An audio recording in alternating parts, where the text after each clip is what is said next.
ফেরাউনের রাজদরবারে সেদিন পিনপতন নীরবতা বিরাজ করছে। ফেরাউন সিদ্ধান্ত নিয়েছে সে মুসা আলাইহিস সালামকে হত্যা করবেই করবে। ঠিক সেই মুহূর্তে খোদ ফেরাউনের বংশের একজন প্রভাবশালী ব্যক্তি সবার সামনে দাঁড়িয়ে গেলেন। তিনি এতদিন নিজের ঈমান গোপন রেখেছিলেন, কিন্তু আজ মুসা আলাইহিস সালাম এর জীবনের হুমকিতে তিনি আর চুপ থাকতে পারলেন না।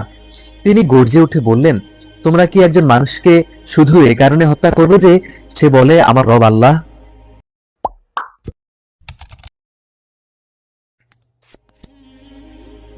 আসসালামু আলাইকুম। শানে নজুল সিরিজের 40তম পর্বে আপনাদের স্বাগতম।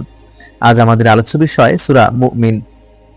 আল্লাহর কাছে ক্ষমা চাওয়ার চমৎকার বর্ণনার কারণে এই সূরার অপর নাম সূরা গাফির বা ক্ষমাকারী। কবরের আযাব বা শাস্তির সবচেয়ে অকাট্য দলিল কিভাবে এই সূরা এসেছে এবং দোয়াই যে সবচেয়ে বড় ইবাদত, সেই সম্পর্কে নবীজি সাল্লাল্লাহু আলাইহি ওয়াসাল্লাম কি বলেছেন, চলুন সূরা মুমিনের প্রধান 5টি বিষয় এবং সেগুলোর শানে নজুল বা নাজিলের প্রেক্ষাপট জেনে নেই। বিষয় 1, ফেরাউনের প্রাসাদে এক গোপন মুমিন। আয়াত 28 থেকে 29। সূরার নাম মুমিন রাখা হয়েছে মূলত ফেরাউনের দরবারে এই সাহসী ইমানদারের ব্যক্তির কারণেই। তাফসীর ইবনে কাসিরে এসেছে, ফেরাউন যখন জাদুকরদের কাছে পরাজিত হলো তখন সে অহংকারে উন্মত্ত হয়ে মুসা আলাইহিস সালামকে হত্যার ষড়যন্ত্র করল। তখন ফেরাউনের নিজের চাচাতো ভাই বা নিকটাত্মীয়, যিনি গোপনে মুসা আলাইহিস সালাম এর প্রতি ঈমান এনেছিলেন, তিনি তীব্র প্রতিবাদ করেন। আল্লাহ তাআলা তার সেই ঐতিহাসিক বক্তব্য কোরআনে তুলে ধরেছেন। ফেরাউনের বংশের এক মুমিন ব্যক্তি যে তার ঈমান গোপন রেখেছিল, সে বলে উঠল, তোমরা কি এমন এক ব্যক্তিকে হত্যা করবে যে বলে আমার রব আল্লাহ, অথচ সে তোমাদের রবের কাছ থেকে সুস্পষ্ট প্রমাণ সহ তোমাদের কাছে এসেছে? সূরা মুমিন আয়াত 28। সেই মুমিন ব্যক্তি নিজের জীবনের মায়া ত্যাগ করে ফেরাউনের সামনে দাঁড়িয়ে সত্যের পক্ষে যুক্তি দিয়েছিলেন, আর আল্লাহ তাআলা তার এই সাহসিকতাকে কিয়ামত পর্যন্ত কোরআনের আয়াত হিসেবে অমর করে দিয়েছেন। বিষয় 2, আসমান ছোঁয়ার টাওয়ার এবং ফেরাউনের অহংকার। আয়াত 36 থেকে 37। ক্ষমতা মানুষকে কতটা অন্ধ ও বোকা বানাতে পারে তার প্রমাণ মিলে এই আয়াতগুলোতে। মুসা আলাইহিস সালাম যখন ফেরাউনকে আসমান ও জমিনের রবের কথা শোনালেন, তখন ফেরাউন চরম অহংকার ও তাচ্ছিল্য প্রকাশ করল। সে তার প্রধানমন্ত্রী হামানকে এক অদ্ভুত নির্দেশ দিল। আল্লাহ তাআলা বলেন, ফেরাউন বলল, হে হামান, তুমি আমার জন্য একটা সুউচ্চ প্রাসাদ বা মিনার তৈরি করো, যাতে আমি আসমানের পথগুলো পর্যন্ত পৌঁছাতে পারি এবং মুসার ইলাহাকে উকি দিয়ে দেখতে পারি। আমার তো মনে হয় মুসা একজন মিথ্যাবাদী। সূরা মুমিন আয়াত 36-37। ফেরাউন ভেবেছিল ইট পাথরের টাওয়ার বানিয়ে সে আল্লাহর কাছে পৌঁছে যাবে। আল্লাহ তাআলা বলেন, এভাবেই ফেরাউনের কাছে তার খারাপ কাজগুলোকে শোভনীয় করে দেওয়া হয়েছিল এবং তাকে সঠিক পথ থেকে আটকে দেওয়া হয়েছিল। বিষয় 3, কবরের আযাবের অকাট্য প্রমাণ। আয়াত 46। মৃত্যুর পর থেকে কিয়ামত পর্যন্ত কবরে বা বারজাখ জীবনে যে আযাব হবে তার সবচেয়ে শক্তিশালী দলিল এই সূরায় রয়েছে। ফেরাউন এবং তার বাহিনীকে লোহিত সাগরে ডুবিয়ে মারার পর তাদের আত্মার কি পরিণতি হয়েছে আল্লাহ তাআলা তা স্পষ্ট করে জানিয়ে দিয়েছেন।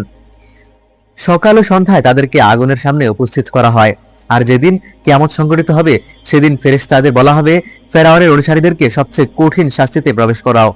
সূরা মুমিন আয়াত 46। সহিহ বুখারীর একটা হাদিসে এসেছে, হযরত আব্দুল্লাহ ইবনে ওমর রাদিয়াল্লাহু তাআলা আনহু থেকে বর্ণিত, রাসূলুল্লাহ সাল্লাল্লাহু আলাইহি ওয়াসাল্লাম বলেছেন, তোমাদের কেউ মারা গেলে সকাল সন্ধ্যায় তার ভবিষ্যৎ বাসস্থানটিকে তাকে দেখানো হয়।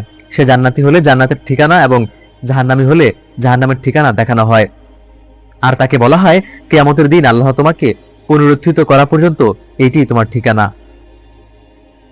বিষয় 4, অহংকারী কুরাইশদের দাবি। আয়াত 56। মক্কার কাফেররা কেন নবীজি সাল্লাল্লাহু আলাইহি ওয়াসাল্লামকে মেনে নিচ্ছিল না? এর মূল কারণ ছিল তাদের ভেতরের অহংকার।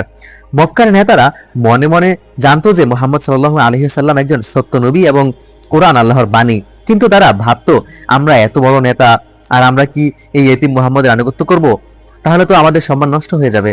তাদের এই মানসিকতার জবাবে আল্লাহ তাআলা বলেন, নিশ্চয়ই যারা নিজেদের কাছে কোনো দলিল না থাকা সত্ত্বেও আল্লাহর আয়াত নিয়ে বিতর্কে লিপ্ত হয়, তাদের অন্তরে কেবলই অহংকার রয়েছে, তারা কখনোই তাদের সেই কাঙ্ক্ষিত বড়ত্বে পৌঁছাতে পারবে না।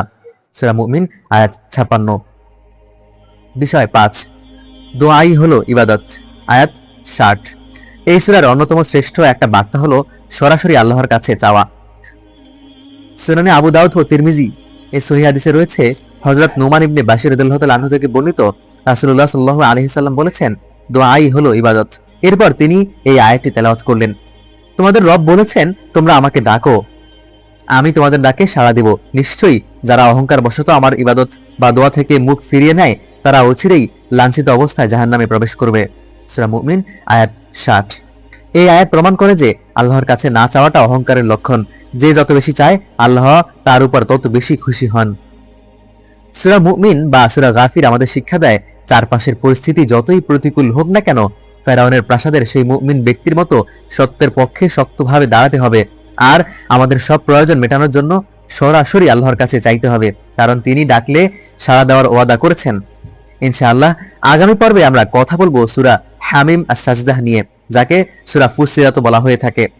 মক্কার শ্রেষ্ঠ বাগ্মী নেতা উতবা যখন নবীজিকে বিশাল ধন সম্পদ ও রাজত্বের লোভ দেখাতে এসেছিল, তখন নবীজি তাকে কোরআনের কোন আয়াতগুলো শুনিয়েছিলেন, যা শুনে সেই নেতার হাত পা কাঁপতে শুরু করেছিল? সেই অভাবনীয় ঐতিহাসিক ঘটনা জানতে আমাদের সাথেই থাকুন। ভিডিওটি ভালো লাগলে লাইক ও শেয়ার করবেন, আর চ্যানেলটি সাবস্ক্রাইব করে সাথেই থাকবেন। আসসালামু আলাইকুম ওয়া রাহমাতুল্লাহ।